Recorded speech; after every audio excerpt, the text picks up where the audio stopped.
Okay, so I just want to thank you guys for coming today. It means a lot. And my goal today is to raise awareness and to shine a light on the community of those who are musically handicapped.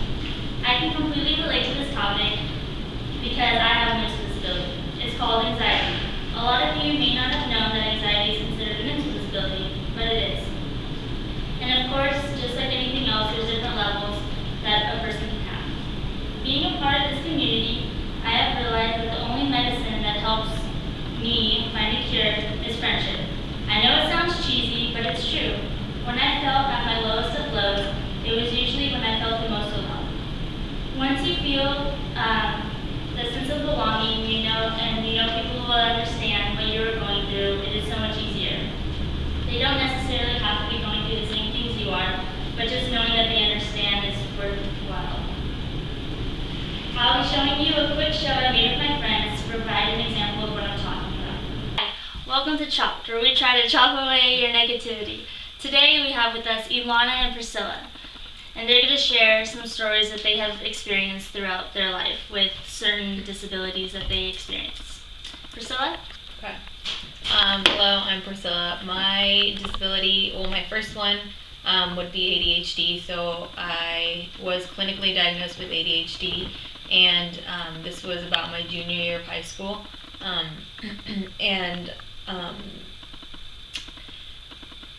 But I had previously, in elementary school, they had thought I had it. I got tested for it and it came out negative, but I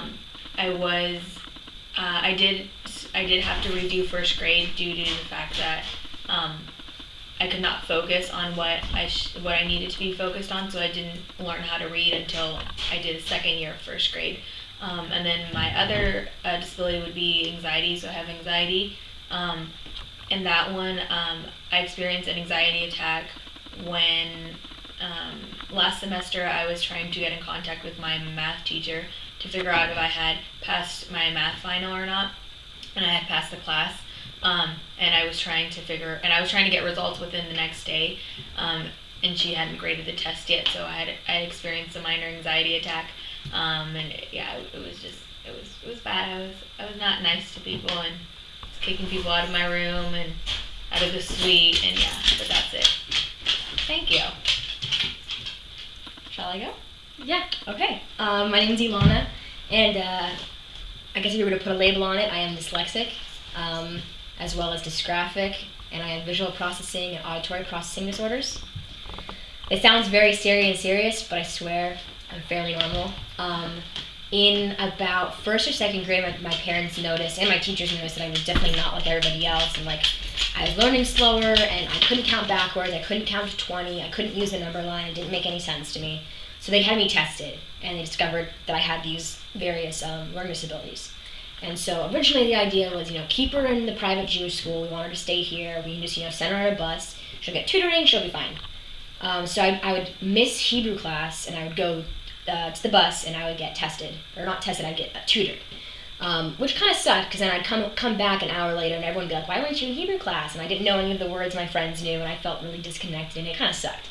But soon enough, LAUSD, which is Los Angeles Unified School District, decided that they didn't want to spend the money on hiring the bus driver and the tutors to pay for me to go from a private school to a public school for tutoring. So they said either stay at the private school and don't get tutored, or go to a public school yourself and figure it out. So my parents thought, okay, we'll take her out of private school, we'll send her to a public school and see how she does.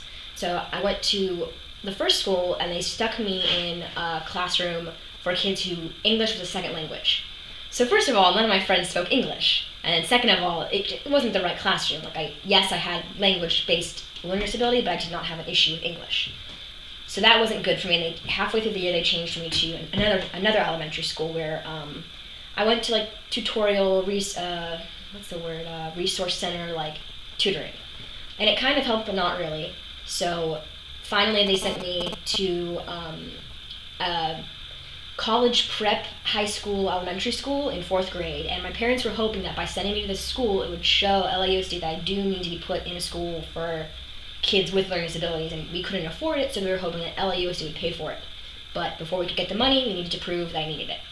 So during 4th grade, I flunked out, got Fs. My teachers did not understand how to teach me. They thought I was stupid. Kids thought I was stupid. I thought I was stupid. But finally, it was proven on paper that I needed help, so I was able to go to this language-based learning disability school. And then I stayed there from 5th grade until I graduated, and I've succeeded, and I'm fine. In college, I can handle it, and it's good. I mean, it was hard, but it was totally worth the struggle, and I'm fine now. So thank you guys both for sharing. That was really nice of you. As you can see, even though you have disabilities and stuff that hold you back, once you figure out what's wrong, you can face it and, do better. And it's taught me how to relax and how to approach things differently. Like I said, we're normal.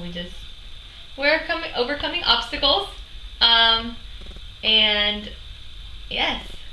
Yeah. We are roommates, and we have very much in common. Yeah. And we just figured that out this last 2 days after the fire at CSUCI. And Yeah. So now just a few clips we're going to be showing with them wearing their cool shirts that they made. So in the video, they share some stories about hard times that they had to go through and conquer themselves. Once they figured out what they needed to change, everything fell in place.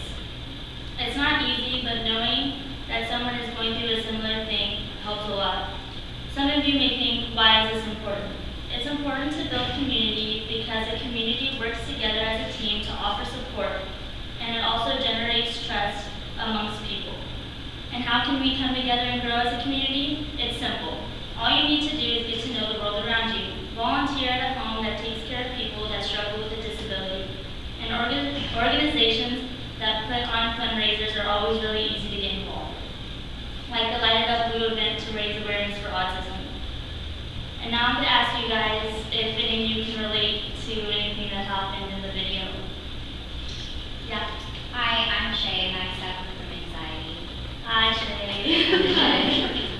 Did the video help at all, knowing that you're not alone and stuff? Yeah, it helps to know that other people struggle with it. It's not just me. I don't feel as weird.